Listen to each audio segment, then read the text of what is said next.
இன்னும் இந்த இவங்க 5 பேரும் வெளியே வந்த பிறகு நானும் சரி, மாநில நிர்வாகிகளும் சரி, இந்த நிர்வாகிகளோட ஒவ்வொரு வீடாக நாங்கள் செல்வோம். முடிஞ்சா என் மேல கை வைக்க சொல்லுங்க சேகர் பாபு. முடிஞ்சா சேகர் பாபுவை என் சட்ட மேல கை வைக்க சொல்லுங்க. நாங்க ரொம்ப அமைதியா அறவழியில் இருக்கிறோம். ரொம்ப அமைதியா அறவழியில் வீட்டுக்கு வீடு போயிட்டு இருக்கோம். அதுக்கப்புறம் பேசிக்கோ. அவங்க தாக்கட்டுமே.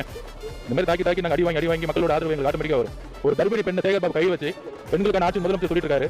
ஒரு கர்ப்பிணி பெண்ணை அடிச்சு இன்னைக்கு ஹாஸ்பிட்டல் படுக்க வச்சிருக்காருன்னா முதலமைச்சர் என்ன பதில் சொல்லணும்? சேகர் பாபு டெய்லி முதலமைச்சரோட வீட்டில் தான் உட்காந்துட்டு இருக்காரு. முதலமைச்சரோட மனைவி சுத்தி வந்துட்டு இருக்காரு. ஆனா ஒரு கர்ப்பிணி பெண்ணை அடிச்சு ஹாஸ்பிட்டல் வந்து உட்கார வச்சிட்டு இருக்காரு. இது யார் பதில் சொல்ல போறா? முதலமைச்சர் பதில் சொல்ல போறாங்களா? இல்ல வேற யார் பதில் சொல்ல போறா? அந்த கர்ப்பிணி பெண்ணை வந்து யார் பார்க்க போறா? 4 மாசம் ஒரு கர்ப்பிணி பெண்ணை என்னுடைய தங்கையை கை வச்சிருக்காங்க. இதுதான் இந்த ஆட்சியா? இன்னும் எஃப்ஐஆர் கூட போடல. ஒரு குழந்தை பெற்று எஃப்ஐஆர் போட்டீங்கன்னா ஒரு 5 பேர் அரெஸ்ட் பண்ணிருக்க வேணா? ஒரு வட்டத்துக்குள்ள வீட்டுக்குள்ள போறது தப்பா?